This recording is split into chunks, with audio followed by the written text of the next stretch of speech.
காற்று, நிலம், நீர் இப்படி எல்லாத்துலயுமே பருவநிலை மாற்றத்தோட பாதிப்புகள் தென்பட்டு வருது. மாசுபாடு மற்றும் புவி வெப்பமயமாதல் ஆகியவை பல சவால்களை நம்ம முன்னாடி வச்சிருக்கு. இந்த சவால்களை சந்திக்க பல நவீன தொழில்நுட்பங்கள் நமக்கு கை கொடுத்தாலும் கூட இயற்கையை மீட்டெடுக்கிறது தான் அதுக்கான சிறந்த மற்றும் எளிமையான வழி. எனவே இயற்கை வழிமுறைகள் நிறைய இருக்கு. அதுல ஒரு சிலவற்றை தான் இன்னைக்கு நாம நிகழ்ச்சியில பார்க்க போறோம். இது ஈகோ இந்தியா நிகழ்ச்சி தொகுத்து வழங்குவதற்காக நான் பிரியதர்ஷினி. பண்டைய காலங்களில் மக்களோட தண்ணீர் தேவையை பூர்த்தி செய்யறதுக்காக ஏரி, குளம் அப்படின்னு இப்படி நிறைய நீர்நிலைகள் செழிச்சிருந்தது. அது மட்டும் இல்லாமல் இந்தியாவோட பல பகுதிகளிலையும் நீர் மேலாண்மை அப்படிங்கிறது நல்லா இருந்துச்சு அப்படிங்கிறத நம்ம வரலாற்று புத்தகங்களை படிச்சே தெரிஞ்சுக்கலாம். இது ஒரு புறம் இருந்தாலும் கூட இப்போ இந்த நீர்நிலைகளோட நிலைமை அப்படிங்கிறது ரொம்ப மோசமாயிட்டு வருது. அதை சரியாக நம்ம பராமரிக்காமல் விட்டது தான் இதுக்கு குறிப்பாக காரணமாக சொல்லப்படுது. இப்போ இந்த நீர்நிலைகளை நாம் மீட்டெடுக்க முடியுமா? இப்போ வளர்ந்து வர்ற மக்கள் தொகைக்கு தேவையான நீர் தேவையை பூர்த்தி செய்ய முடியுமா அப்படிங்கிறத இப்போ நம்ம தெரிஞ்சுக்கலாம். ஒரு நிபுணர் மொஜாபந்த் குளத்தின் தரத்தை தவறாமல் சரிபார்க்கிறார். இன்று நீர் மாதிரிகள் நன்றாக இருக்கின்றன, ஆனால் சில வருடங்களுக்கு முன் தண்ணீர் இதுபோல் சுத்தமாக இருந்ததில்லை. ஆரம்பத்துல இங்க எதுவுமே இல்ல. இந்த குளம் போலவே இல்ல, ரொம்ப மோசமா இருந்துச்சு. குருஜல் என்ற தன்னார்வ தொண்டு நிறுவனத்திற்காக விகாஸ் சவுகான் மற்றும் அவரது குழுவினர் 4 வருடங்களாக ஹரியானா மாநிலத்தில் குளங்களை புனரமைக்கின்றனர். அவர்கள் முதலில் புனரமைத்த மொஜாபந்த் குளத்தில் சுத்திகரிக்கப்படாத கழிவுநீர் நிரம்பி இருந்தது. இங்குள்ள மக்கள் கால்நடைகளுக்கும் பாசனத்துக்கும் தங்கள் அன்றாட தேவைகளுக்கும் உள்ளூர் குளங்களை நம்பி இருக்கிறார்கள். ஆனால் பெரும்பாலும் கழிவுநீர் மற்றும் குப்பைகள் நேரடியாக குளங்களில் கொட்டப்படுவதால் நீர்நிலைகள் மாசடைகின்றன. அதன் விளைவுகள் பயங்கரமானதாக உள்ளன. 40 ஆண்டுகளுக்கு முன்பு குருகிராம் மாவட்டம் 600க்கும் மேற்பட்ட குளங்களை கொண்டிருந்தது. அவற்றில் தற்போது 120 மட்டுமே மிஞ்சியுள்ளது. இந்த வறண்ட பகுதியில் தண்ணீர் மாசுடன் பருவநிலை மாற்றமும் பிரச்சனைகளை அதிகப்படுத்துகிறது. ஹரியானாவில் உள்ள 7000 கிராமங்களில் பாதிக்கும் மேற்பட்டவை தண்ணீர் பற்றாக்குறையால் பாதிக்கப்பட்டுள்ளன. மொஜாபந்த் போன்ற குளங்கள் புனரமைக்கப்பட்ட பின்னர் அவை நம்பகமான நீர் ஆதாரமாக தொடர்ந்து செயல்படுவதை உறுதி செய்வது கடினமான ஒன்று.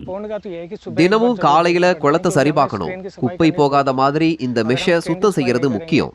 இந்த வடிகட்டிய சுத்தமா வச்சுக்கலனா கழிவுநீர் சுத்திகரிப்பு நிலையத்துல குப்பை அடைச்சிடும். தூக்கி எறியப்படுற பிளாஸ்டிக் கழிவுகள் அப்புறம் பாலித்தீன் பைகள் அடைப்பை உருவாக்கும். இது தவிர 6 மாசத்துக்கு ஒரு தடவை தொட்டியை சுத்தம் செய்யணும். மேலும் ஆண்டுக்கு ஒரு முறை இது முழுசையுமே சுத்தம் செய்யணும். அப்பதான் சுத்திகரிப்பு ஆலை திறம்பட இயங்கும். கழிவுநீர் இனி நேரடியாக குளத்தில் சேராது. ஈர நிலங்களை மாதிரியாக கொண்டு உருவாக்கப்பட்ட இந்த அமைப்பில் தாவரங்கள், இயற்கை உயிரினங்கள் மற்றும் பல்வேறு மணல் அடுக்குகளால் கழிவுநீர் வடிகட்டப்படுகிறது. இயற்கையான முறையில் செயல்படுவதால் இதற்கு மின்சாரம் தேவையில்லை. எனவே நாங்கள் உள்ளூர் அளவில் இருக்கிற கழிவு நீரை தான் எங்கள் நீர் ஆதாரத்துக்கு பயன்படுத்துகிறோம். அதை சுத்திகரித்து குளத்தில் மீண்டும் செலுத்துகிறோம். இது மூலமாக நீர் இயற்கையாகவே மீண்டும் நிலத்துக்கடியில் சேகரிக்கப்படுவதால் இது இயற்கை நீர்த்தேக்கம் போல ஆயிடுது. இந்த தண்ணியை நாம் வருஷம் முழுவதும் உபயோகப்படுத்தலாம். இங்கே இருக்க குளத்தில் மீண்டும் தண்ணியை நிரப்பினா இந்த குறிப்பிட்ட குளத்தின் தாக்கத்தை சுமார் 20 கிலோமீட்டர் சுற்று வட்டாரத்துக்கு பார்க்க முடியும். இன்று தண்ணீரின் pH அளவு சரியாக உள்ளது சோதனையில் தெரிகிறது. 2019இல் புனரமைக்கப்பட்டதில் இருந்து இந்த குளத்தின் தண்ணீர் பாசனத்துக்கும் நிலத்தடி நீர்மட்டத்தை உயர்த்தவும் பயிர்களுக்கு பயன்படுத்த பாதுகாப்பானதாகவும் உள்ளது. இதனால் நிலத்தடி நீர்மட்டம் 10 மீட்டர் வரை உயர்ந்துள்ளது. விவசாயி ஷேர் சிங் சைனி பயிரிட்டுள்ள கம்புக்கு இதன் மூலம் போதுமான தண்ணீர் கிடைக்கிறது. இந்த திட்டம் தொடங்கி நீர் சுத்திகரிப்பு தொழில்நுட்பம் அமைக்கப்பட்டதிலிருந்து நாங்க பலன்களை உணர்ந்து வரோம். முதல்ல எல்லா குப்பைகளும் சேகரிக்கப்படுது. மேலும் தண்ணி இப்ப வடிகட்டப்படுறதால நீர்மட்டம் உயர்ந்திருக்கு. எங்க பகுதியில தண்ணி இப்ப சுத்தமாவும் இருக்கு. 50 கிலோமீட்டர் தொலைவில் உள்ள போன்சி கிராமத்தில் நிலைமை வேறாக உள்ளது. இங்கு நிலத்தடி நீர் குறைவாகவும் தண்ணீர் இயற்கையாகவே உப்புத்தன்மை கொண்டதாகவும் உள்ளது. அது மட்டுமின்றி கிராமத்தின் கழிவுநீர் அனைத்தும் 2 ஹெக்டேர் பரப்பளவுள்ள இந்த குளத்தில் வடிகட்டப்படாமல் அனுப்பப்படுகிறது. அதனால் மக்கள் குடிநீரை விலைக்கு வாங்க வேண்டிய கட்டாயத்தில் உள்ளார்கள். மற்ற தண்ணீர் தேவைக்கு அவர்கள் தொட்டிகளில் உள்ள தண்ணீரையே நம்பி இருக்கிறார்கள். எங்க கிட்ட ஒரே ஒரு நீர் ஆதாரம் தான் இருக்கு. நீர் விநியோகத்தை நம்ப முடியாது. மெயின் பம்பின் மோட்டார் ரிப்பேர் ஆயிடுச்சுன்னா 1 வாரம் வரை தண்ணி கிடைக்காது. அதனால தான் தண்ணீர் இப்படி சேமிச்சு வைக்கிறோம். அடியில் எவ்வளவு அழுக்கு இருக்குன்றதை நீங்க பார்க்கலாம். கேமராவில் இன்னும் நல்லா தெளிவா தெரியும்.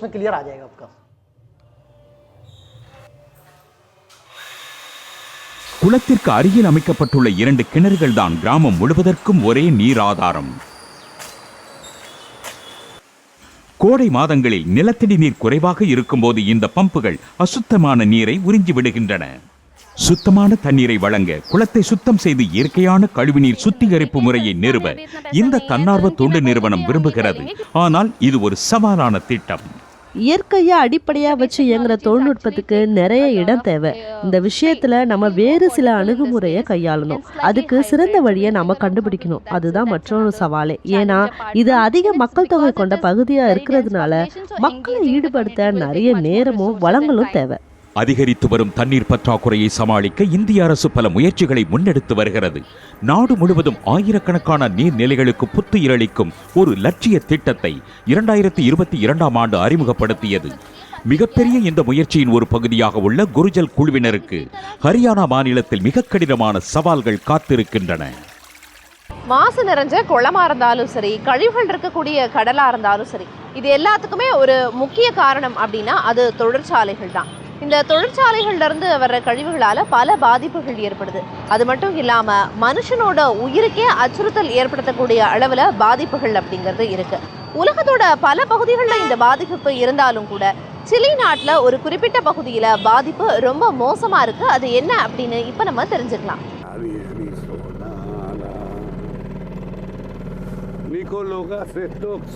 நச்சு புகைகளை குறைக்க யாரும் எதுவும் செய்யல, குழந்தைகள் மயக்கமாகியும் யாரும் எதுவும் செய்யல என்று ஜஸ்டினியானோ லாகோஸ் பாடி வருகிறார்.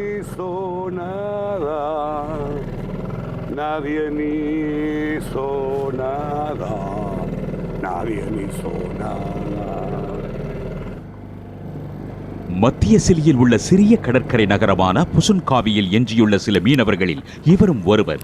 இங்குள்ள கடல் மாசுபட்டுள்ளது என்ற இவரின் குற்றச்சாட்டை ஆய்வுகளும் உறுதிப்படுத்தியுள்ளன. ஆனால் மாசுபட்டிருந்தாலும் கடல்தான் இவருடைய வாழ்வாதாரம். இன்று இவருக்கு இடம்பெயர்ந்து இங்கு வந்துள்ள காணாங்கெழுத்தி வகை மீன்கள் கிடைத்துள்ளன. கன உலோகங்களால் மாசுபட்ட இந்த பகுதியில் வாழும் மீன்களில் நச்சுத்தன்மை உள்ளது. ஆனால் அதுபோல இந்த மீன்களில் நச்சுத்தன்மை இருக்காது என்று லாகோஸ் நம்புகிறார். முன்னெல்லாம் நாங்க இங்குள்ள மீனை சாப்பிடுவோம். அது அப்படியே வினிகர்ல ஊற வச்சு வேக வைக்காம சாப்பிடுவோம். ஆனா இப்ப நாங்க அதை சாப்பிட்டா நோய் வரும்னு எங்களுக்கும் தெரியும். இங்க நிறைய பேருக்கு புற்றுநோய் இருக்கு. புசன்காவியின் புறநகர் பகுதியில் உள்ள 500 ஹெக்டேர் தொழில்துறை வளாகம்தான் அதற்கான காரணம். இங்கு சுற்றுச்சூழல் விதிமுறைகள் கடுமையாக இல்லை. அதனால் நிலக்கரி, எண்ணெய், ரசாயனம் மற்றும் தாமிர தொழிற்சாலைகள் இங்கு பெருகிவிட்டன. பல ஆண்டுகளாக இயங்கி வரும் இந்த ஆலைகளால் கழிவுநீர் மற்றும் நச்சுவாயு உமிழ்வு அதிகரித்து கடல் நீரும் காற்றும் மாசடைந்து விட்டன. தினந்தோறும் மாசின் அளவு அதிகரித்து வருகிறது. அரசாங்கத்தின் ஒப்புதலுடன் இது நடைபெறுகிறது. இதனால் குயின்டரோ புச்சுன்கவி ஒரு தியாக மண்டலமாக மாறியுள்ளது. 50 ஆண்டுகளுக்கு மேலாக சுற்றுச்சூழல் மற்றும் மக்களின் நலன் பாதுகாக்கப்படவில்லை.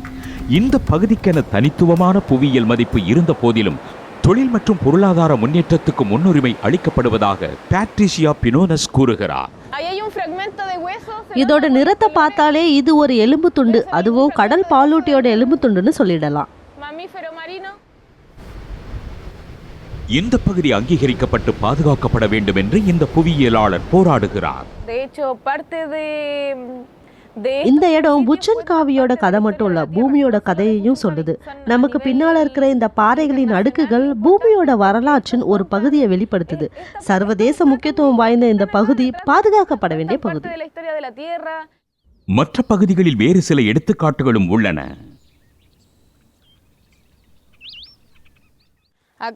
இது ஒரு திமிங்கல விலா எலும்போட துண்டு. இங்கு டால்பின்கள், சுறாக்கள், அசையா கரடி, நத்தைகள் மற்றும் பிற முதுகெலும்பில்லாத உயிரினங்களின் படிமங்கள் உள்ளன. இந்த பாறை அடுக்குகள் திறந்த வரலாற்று புத்தகம் போன்றவை. அதனால் தான் இதை யுனெஸ்கோ புவி பூங்காவாக மாற்ற பெட்ரிஷியாவும் கார்கவா என்ற தன்னார்வ தொண்டு நிறுவனத்தை சேர்ந்த அவரது சகாக்களும் போராடுகிறார்கள். அதன் மூலம் இப்பகுதிக்கு சர்வதேச புவி அறிவியல் நிலைப்பாடு கிடைக்கும். இந்த யோசனை மக்களோடது. யுனெஸ்கோவும் அதுதான் விரும்புது. இங்க இருக்க மக்கள் சுற்றுச்சூழல் மாற்றத்தையும் நிலைத்தன்மையை மேம்படுத்துவதற்கான திட்டங்களையும் விரும்புறாங்க. இந்த பகுதி தொழில்துறையால தியாக மண்டலம்னு வரையறுக்கப்படுறத அவங்க விரும்பல. அதுக்கு பதிலா இந்த நகரத்தை அழிவிலிருந்து பாதுகாக்கவும் புத்துயிர்ப்பிக்கவும் உதவலாம். இப்பகுதியின் அடையாளத்தில் அடிப்படை மாற்ற வேண்டும் என பேட்ரிஷியா பின்யோனஸ் விரும்புகிறார். அதாவது சுற்றுலா பயணிகளை ஈர்க்கும் ஜியோ பார்க் அமைப்பது மட்டுமே தொழில்துறை உமிழ்வை அரசாங்கம் கண்காணிப்பதற்கான ஒரே வழி என்று நினைக்கிறார். தொழிற்சாலைகளில் ஒன்றை மூட முயற்சிப்பதாகவும் தொழில்துறை வசதிகள் மேலும் விரிவடைந்து தடுக்கப்படும் என்றும் சிலியின் தற்போதைய அரசாங்கம் உறுதியளித்துள்ளது. முதன்முறையாக சுற்றுச்சூழல் பாதுகாப்புக்கு முக்கியத்துவம் தரப்படுகிறது. அதிபர் போரிக்கோட அரசாங்கம் தியாக மண்டலத்தை முடிவுக்கு கொண்டு வந்து இத சுற்றுச்சூழல் மறுசீரமைப்பு மண்டலமா மாத்த உறுதி பூண்டிருக்கு. புதிய அரசாங்கத்தின் முதல் 7 மாதங்கள்ல இந்த இலக்கை நோக்கி நாங்க ஏற்கனவே பெரிய அளவுல முன்னேற்றம் கண்டிருக்கோம். நாட்டோட மற்ற பகுதிகளை விட குயின்டரோ புச்சுன்காவியில தீங்கு விளைவிக்கிற உமிழ்வுகளை இன்னும் கடுமையா கண்காணிக்க திட்டமிட்டிருக்கோம். இங்குள்ள மக்கள் இன்னும் உண்மையான மாற்றத்துக்காக காத்திருக்கின்றனர். காற்று மாசு அளவு இன்னும் மிக அதிகமாக உள்ளது. இப்பகுதியில் குழந்தைகள் உட்பட அனைவரும் பாதிக்கப்படுகின்றனர். உள்ளூர் பள்ளி குழந்தைகளை பேட்ரிஷியா பின்யோனஸ் கள பயணங்களுக்கு அழைத்துச் செல்கிறார். அந்த பகுதியில் பாதுகாக்க வேண்டிய இடங்களை அவர்களுக்கு விளக்குகிறார். தொடக்கப்பள்ளி ஒன்றின் குழந்தைகள் மற்றும் ஆசிரியர்களுடன் இன்று அவர் சென்றுள்ளார். கைவிடப்பட்ட சுரங்கம் ஒன்றில் கனிமங்களை ஆய்வு செய்வதற்காக அவர்கள் ஒரு மலையில் ஏறுகிறார்கள். இது என்ன? செம்பு மற்றும் குவார்ட்ஸ் கலந்த ஒரு கல்லு. இது மிகவும் அழகா இருக்கு. இது குவார்ட்ஸ் கல் மாதிரி இருக்கு, ஆனா வேற நிறத்துல இருக்குது. இது பச்சை தங்க நிறத்துல இருக்கிற மாதிரி தெரியுது.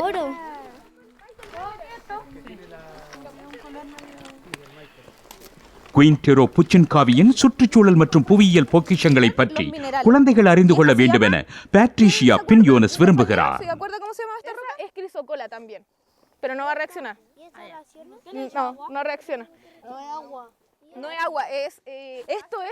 இது உங்க பாரம்பரியம், நீங்க தான் பாதுகாக்கணும். எதிர்காலத்துல நீங்க இத பாதுகாக்கிற வகையில எங்களுக்கு தெரிஞ்ச எல்லாத்தையும் உங்களுக்கு சொல்லித்தர நாங்க இருக்கோம்.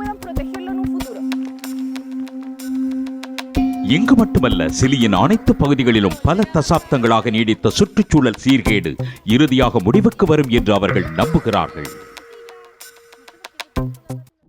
அச்சுறுத்திட்டு வர்ற சுற்றுச்சூழல் அமைப்புகள்ல மிக முக்கியமானது அப்படின்னு பார்த்தோம்னா அது பவளப்பாறைகள்.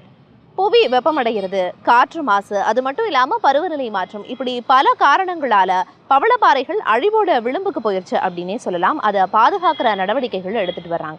அது மட்டும் இல்லாம மாறி வர்ற பருவநிலையிலையும் கூட வளரக்கூடிய விதமா இந்த பவளப்பாறைகளை மாத்திர முயற்சிகளை ஈடுபட்டு வராங்க. அது எப்படி அப்படின்னு இப்ப நம்ம தெரிஞ்சுக்கலாம் வாங்க. பூமியின் வேறு எந்த பகுதியிலும் இல்லாத வகையில் பவளப்பாறைகள் பல்லுயிர்களின் புகலிடமாக உள்ளன. இந்த சிவப்பு புள்ளிகள் பவளப்பாறைகள் இருக்கும் இடங்களை சுட்டி காட்டுகின்றன. கடல் தளத்தோட மொத்த பரப்பளவுல இது வெறும் ஒரே ஒரு விழுக்காடு தான். ஆனா அவை 25 விழுக்காடு கடல்வாழ் உயிரினங்களுக்கு ஆதரவா இருக்கு. ஆயிரக்கணக்கான கோரல் புலிப் உயிரினங்கள் ஒன்று சேர்வதால் பவளப்பாறைகள் உருவாகின்றன. உயிரினங்களுக்கிடையே உள்ள சிக்கலான ஒத்துழைப்பே பவளப்பாறைகளின் அழகான நிறத்திற்கும் அவற்றின் மாயா ஜாலத்திற்கும் காரணம். பாலிப்புகளின் திசுக்களில் வாழும் பாசிகள் அவற்றின் பாதுகாப்புக்கு ஈடாக ஊட்டச்சத்துக்களை பவளத்துக்கு வழங்குகின்றன. ஆனால் பருவநிலை மாற்றத்தால் இந்த நுட்பமான குழுப்பணி அச்சுறுத்தலுக்கு உள்ளாகியுள்ளது. கார்பன் உமிழ்வுகள் கடல் நீரில் கலந்த அமிலத்தன்மையை அதிகரிக்கிறது. இதனால் பவளப்பாறைகள் பலவீனமடைகின்றன. அது மட்டுமல்ல, புவியின் வெப்பம் உயர்ந்து வருவதால் அடிக்கடி ஏற்படும் தீவிரமான கடல் வெப்ப அலைகளால் பவளப்பாறைகள் பாதிக்கப்படுகின்றன. அதிக வெப்பநிலையில் பாசிகள் தீங்கு விளைவிக்கும் ரசாயனங்களை உற்பத்தி செய்கின்றன. இதனால் அவற்றை கோரல் பாலிப்புகள் வெளியேற்றும் நிலை உருவாகிறது. அழகிய நிறத்தில் உள்ள பாலிப்புகள் வெப்பத்தின் பாதிப்பால் வெண்மையாக மாறுவது கோரல் ப்ளீச்சிங் என்று அழைக்கப்படுகிறது.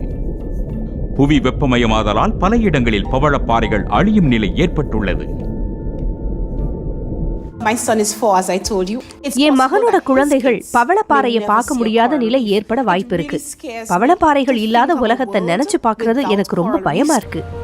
கிழக்கு கரிபியன் பகுதியில் பெரிய அளவிலான பாதுகாப்பு திட்டத்தை ஷெர்ரி நிறுவியுள்ளார். பவளப்பாறைகள் மற்றும் பிற சுற்றுச்சூழல் அமைப்புகளை பாதுகாக்கும் அதே நேரத்தில் சுற்றுலா மற்றும் மீன்பிடித்தலையும் ஊக்குவித்து சமநிலையை கண்டுபிடிப்பதே இதன் இலக்காக உள்ளது. இந்த பகுதியை வடிவமைக்கிறதுல இங்க இருக்கிற மக்கள் ஈடுபட்டு இருக்கிறது தான் இதோட வெற்றிக்கு காரணம். மீன்களை கவர்ந்தெழுக்க நீருக்கடியில் சில ஒலிகளை எழுப்புவது அதில் ஓர் ஆச்சரியமான உதாரணம். கடல்சார் பாதுகாக்கப்பட்ட பகுதிகளை ஏற்படுத்தி அங்கு பவளப்பாறைகளை பாதுகாப்பதன் மூலம் உயரும் வெப்பநிலை மற்றும் அதிகரிக்கும் அமிலத்தன்மையால் ஏற்படும் பாதிப்புகளை தாங்கும் திறன் அவற்றுக்கு உருவாகிறது. பாதுகாக்கப்பட்ட பகுதிகளோட சேர்த்து நம்ம பல உத்திகளை கையாள வேண்டியிருக்கு. லிசி மெக்லவுட் இயற்கை பாதுகாப்பு அமைப்பில் பவளப்பாறைகளை பாதுகாக்கும் துறையை தலைமை தாங்குகிறார். பருவநிலை மாற்றத்தை எதிர்கொள்ளும் வகையில் பவளப்பாறைகளை எப்படி மாற்றுவது என்பதை ஆராய்வதன் மூலம் லிசி போன்ற ஆராய்ச்சியாளர்கள் அவற்றை பாதுகாக்கும் முயற்சியில் ஒருபடி மேலே செல்கிறார்கள். விஞ்ஞானிகள் இந்த பவளப்பாறைகளை எடுக்கிறாங்க. நாங்க அதை ஸ்ட்ரெஸ் ஹார்டன்னு சொல்லுவோம். ஏன்னா அவற்றால கடல் வெப்பமயமாதலை சிறப்பாக சமாளிக்க முடியும். இந்த பவளப்பாறைகளை வேற இடத்துக்கு இடமாற்றமும் செய்யறாங்க. இந்த இடமாற்றம் செய்யறதால பாதிப்புகளை தாங்கக்கூடிய தன்மையை கொண்ட புதிய பவளப்பாறைகள் தோன்ற உதவியா இருக்கும். இதனால அவற்றுக்கு வெப்பத்தை தாங்குற திறனும் கிடைக்கும். வெப்பமான தண்ணீரில் பிழைத்த இயற்கையாக வெப்பத்தை தாங்கும் பவளப்பாறைகளை கண்டுபிடித்து அவற்றை ஒரு பகுதியிலிருந்து மற்றொரு பகுதிக்கு இடமாற்றம் செய்வது இதை செய்வதற்கான ஒரு வழி. ஆராய்ச்சியாளர்கள் பயன்படுத்தும் அதிநவீன நுட்பங்களில் இதுவும் ஒன்று. ஒட்டுமொத்த பவளப்பாறைகளை மட்டுமல்ல, தனிப்பட்ட கோரல் பொழிப்புகளையும் கடினப்படுத்தும் ஆராய்ச்சிகளில் மற்ற குழுக்கள் ஈடுபட்டு வருகின்றன. எங்க ஆராய்ச்சியில பெரும்பாலும் பவளப்பாறைகள் வெப்பத்தை தாங்கும் தன்மையை அதிகரிக்கிறதுல கவனம் செலுத்துறோம். சூழலியல் மரபியலாளரான மேடலைன் வான் ஓப்பன் உயரும் வெப்பநிலைக்கு ஏற்ப அதிக எதிர்ப்பாற்றல் கொண்டதாக பவளப்பாறைகளை மாற்றுவதற்கான ஆராய்ச்சிகளில் ஈடுபட்டுள்ளார். பவளப்பாறைகளை கடினப்படுத்த தேர்ந்தெடுக்கப்பட்ட பாலிப்புகளை கொண்டு இனப்பெருக்கம் செய்கிறார்கள் அல்லது பவளத்திற்கு அவற்றின் நிறங்களை கொடுக்கும் பாசிகளின் தன்மையை மாற்றுகிறார்கள். பவள திசுக்களுக்குள்ள வாழற மைக்ரோ ஆல்கே, அதாவது பாசிகளை வெளியே எடுக்கலாம். அவற்றில் பெரும்பாலானவற்றை ஆய்வகத்திலையும் வளர்க்கலாம். ஆய்வகத்தில் வளர்ற பாசிகள் விகிதத்தை அதிகரிக்கவும் முடியும். மேடலின் வெப்பத்தை தாங்கும் பாசிகளை உருவாக்க இந்த அணுகுமுறையை பயன்படுத்தினார். அவற்றை மீண்டும் பாலிப்புகளில் வைத்தபோது அதிக வெப்பத்தை எதிர்க்கும் பவளப்பாறைகள் உருவானது. தனித்துவமான சுற்றுச்சூழல் அமைப்புகளை பருவநிலை மாற்றத்தின் தாக்கத்தில் இருந்து இதுபோன்ற வழிகள் மூலம் காப்பாற்ற வாய்ப்புண்டா? நம்ம கிட்ட இருக்கிற பாதுகாப்பு வழிமுறைகள் ஒன்னொன்னையும் நாம பயன்படுத்தலாம். அதாவது பாதுகாக்கப்பட்ட கடல் பகுதிகளை உருவாக்குறது, பவளப்பாறைகளோட தாங்கும் திறனை அதிகரிக்கிறது, அதோட மரபியலை மாத்துறது. இது எல்லாத்த பண்ணினாலும் பவளப்பாறைகளை காப்பாத்துறதுக்கு போதுமானதா இருக்காது. நம்மளோட கார்பன் உமிழ்வுகளை குறைக்கணும், அதுதான் முக்கியம். உண்மை என்னவென்றால் அதிக உணர்திறன் கொண்ட பவளப்பாறைகள் அதிகரிக்கும் வெப்பத்தால் பாதிக்கப்படுகின்றன. புவி வெப்பமடைதலை 1.5 டிகிரிக்கு கட்டுப்படுத்தினாலும் 90 விழுக்காடு பவளப்பாறைகள் அழிந்துவிடும் என 2018ஆம் ஆண்டு inter governmental panel on climate change எச்சரிக்கை விடுத்தது. சராசரி வெப்பநிலை 2 டிகிரி அதிகரித்தால் பவளப்பாறைகள் 99 விழுக்காடு அழியும். ஆனால் தற்போது உள்ள கார்பன் உமிழ்வு அளவுகள் தொடர்ந்தால் உலகம் இதைவிட அதிகமாக வெப்பமடையும். பருவநிலை மாற்றத்தை தடுக்க நாம் போராடவில்லை என்றால் பவளப்பாறைகளை காப்பாற்றும் போராட்டம் வீணாகிவிடும். ஒரு சில தசாப்தங்களுக்குள்ளாகவே அழிவு ஏற்படும். பருவநிலை நெருக்கடியால் முற்றிலும் இழக்கப்படும் முதல் சுற்றுச்சூழல் அமைப்பாக பவளப்பாறைகள் இருக்கலாம். உலக அளவில் பிளாஸ்டிக் பயன்பாட்டை குறைப்பது, புவி வெப்பமடைவதை கட்டுப்படுத்துவது உள்ளிட்ட சுற்றுச்சூழல் பாதுகாப்பு நடவடிக்கைகளை சார்ந்தே பவளப்பாறைகளின் எதிர்காலம் இருக்கும். இந்த பூமி நமக்கு சொந்தமானதில்லை, நம்மளோட வருங்கால சந்ததியினருக்கு சொந்தமானது அப்படிங்கிறத நாம மறந்துடக்கூடாது. கடந்த சில ஆண்டுகளா மனுஷன் இயற்கைக்கு செஞ்ச நிறைய தீமைகளால இப்ப பல பாதிப்புகளை நாம சந்திச்சுட்டு வர்றோம். எனவே இதை சரி செய்ய நாம ஒவ்வொருத்தரும் ஒரு முயற்சியை மேற்கொள்ள வேண்டிய அவசியம் ஏற்பட்டிருக்கு. நீங்க என்ன செய்ய போறீங்க அப்படின்னு யோசிச்சு செயல்படுங்க. மீண்டும் அடுத்த வாரம் சந்திக்கலாம்.